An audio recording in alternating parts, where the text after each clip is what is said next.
Subscribe now and press the bell icon. Never miss an update.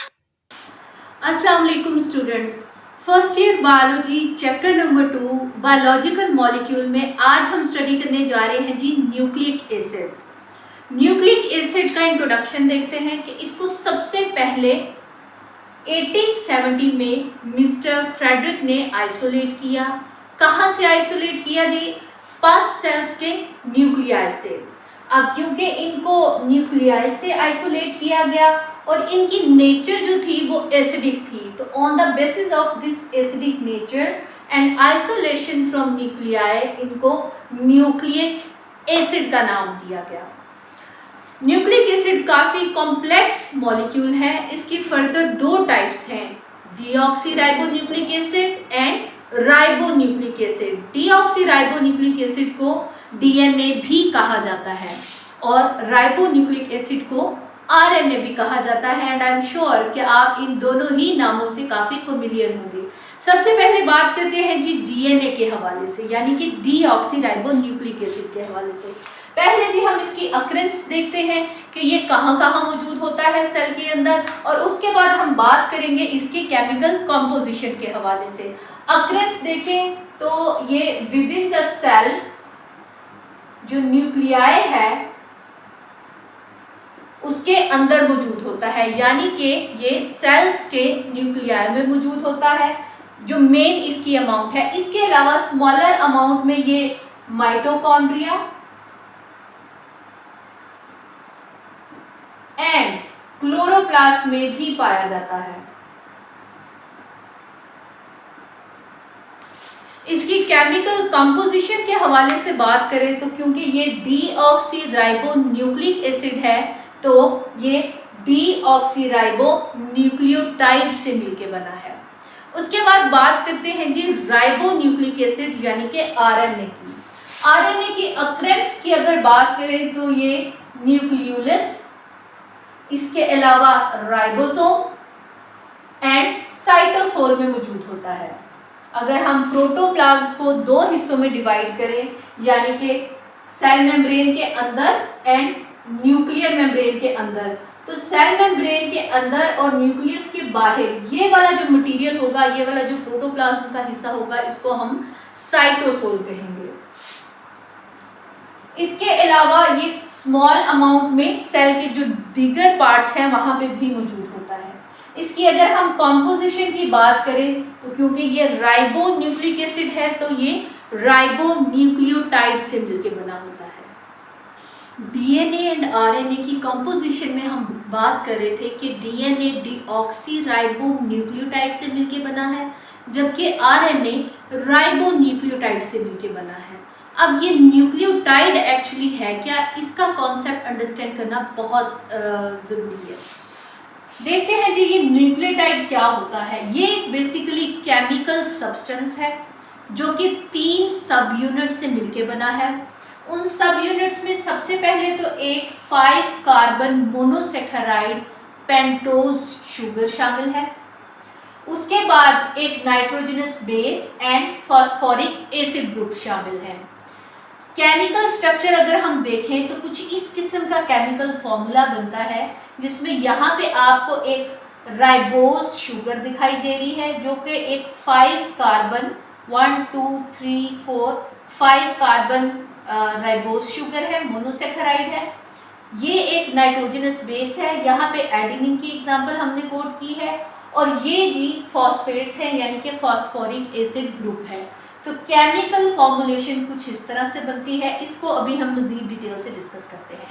सबसे पहले बात करते हैं जी हम मेन कॉन्स्टिट्यूएंट पेंटोज शुगर की। पेंटोज शुगर को फर्दर 2 टाइप्स में डिवाइड किया जाता है, डीऑक्सीराइबोज एंड राइबोज शुगर।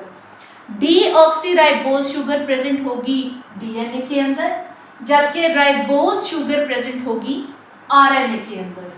इसी तरह नाइट्रोजनस बेसिस को भी 2 टाइप्स में डिवाइड किया जाता है, जिसमें सिंगल रिंग्ड और डबल रिंग नाइट्रोजनस बेसिस शामिल हैं। सिंगल रिंग नाइट्रोजनस बेसिस को पिरिमिडीन्स कहा जाता है, जबकि डबल रिंग नाइट्रोजनस बेसिस को प्यूरीन्स कहा जाता है। पिरिमिडीन्स में साइटोसिन एंड थायमिन शामिल है। थायमिन टिपिकली डीएनए के अंदर शामिल होगी, जबकि अगर हम आरएनए का जिक्र करें तो उसमें थायमिन की जगह यूरासिल होगी। यानी कि पिरिमिडीन्स डीएनए में साइटोसिन एंड थायमिन और आरएनए में साइटोसिन एंड यूरासिल प्रेजेंट होंगे, जबकि प्यूरिन्स आरएनए और डीएनए दोनों में ही एक जैसे मौजूद होते हैं, एडेनिन एंड गुआनिन। जैसे यहाँ पे एक एडेनिन अटैच है और ये एक प्यूरिन है। उसके बाद थर्ड हमारे पास आ जाता है जी फास्फोरिक एसिड। फास्फोरिक एसिड या H3PO4, इसके अंदर एक एबिलिटी होती है कि ये एस्टर लिंकेज डेवलप कर सकता है विद द हाइड्रोक्सिल या OH group of pentose sugar. Nucleotide के हवाले से कार्बन का जो पोजीशनिंग है वो बहुत इंपॉर्टेंट है कि किस कार्बन नंबर पे कौन सा ग्रुप आके अटैच हो रहा है। सबसे पहले बात करते हैं जी नाइट्रोजनस बेसिस के हवाले से। अगर हम ये राइबोज शुगर को देखें और इसको हम नंबर करें कार्बन नंबर 1, 2, 3, 4 एंड 5, तो कार्बन नंबर 1 पे आएगी जी हमेशा नाइट्रोजनस बेस। जैसे यहाँ पे एक एडेनिन जो कि एक प्यूरिन है वो अटैच है, जबकि कार्बन नंबर 5 पे फॉस्फेट्स अटैच होंगे। अब अगर ये हम एक चेन की स्ट्रक्चर में इसको देखें यानी कि बैक साइड से, तो यहाँ पे ये कार्बन नंबर 3 पे, अदरवाइज ये कार्बन नंबर 5 के फ्रंट पे अटैच होगा। अब ये जो फॉस्फेट्स हैं ये इस राइबोज शुगर के साथ एक डबल एस्टर लिंकेज बना रही होती है। अब ये जो डबल एस्टर लिंकेज है फॉस्फेट बना रहा है विद द राइबोज शुगर, तो इस लिंकेज को हम फास्फोडाइएस्टर लिंकेज कहते हैं। ये एज अ शॉर्ट क्वेश्चन भी पूछा जाता है, व्हाट इज फास्फोडाइएस्टर लिंकेज। तो आप इसमें लिख सकते हैं कि pentose sugar linked with phosphate forming double ester linkage is termed as phosphodiester linkage। Nucleic acid में जब न्यूक्लियोटाइड का जिक्र करते हैं तो बोर्ड में काफ़ी दफ़ा ये क्वेश्चन तकरीबन हर साल ज़रूर आता है, और वो क्वेश्चन है जी differentiate between nucleoside and nucleotide. इसमें आप अक्सर कंफ्यूज हो जाते हैं। आज ही हम बताएंगे आपको एक छोटा सा तरीका इसको याद करने के हवाले से, ठीक है। इसमें कोई रॉकेट साइंस है नहीं, बड़ा आसान है। चीज़ों को बस विद रेफरेंस आपने याद रखना होता है, इन रिलेशन याद रखना होता है। सबसे पहले बात करते हैं जी ये न्यूक्लियोसाइड क्या है। न्यूक्लियोसाइड बेसिकली दो कंपोनेंट्स पे मुश्तमिल है, यानी कि एक नाइट्रोजनस बेस और एक ये मोनोसेकेराइड राइबोज शुगर। अगर हम ये तीसरे कंपोनेंट को यानी कि फॉस्फेट ग्रुप को फॉर द टाइम बीइंग भूल जाएं, तो ये जो 1 एंड 2 ये दोनों ही कंपोनेंट्स हैं। जैसे कि एडेनिन एक नाइट्रोजनस बेस है और यहाँ पे राइबोज शुगर जो कि एक मोनोसेकेराइड 5 कार्बन हमारे पास शुगर है, ये दोनों मिलके बना रहे हैं न्यूक्लियोसाइड। अब हमने याद रखना है नाइट्रोजनस बेसिस N से शुरू होता है, ये भी N से शुरू हो रहा है न्यूक्लियो। उसके बाद साइड भी S से और शुगर भी S से, तो न्यूक्लियोसाइड किससे मिलके बना होगा NS यानी कि नाइट्रोजन एंड शुगर से।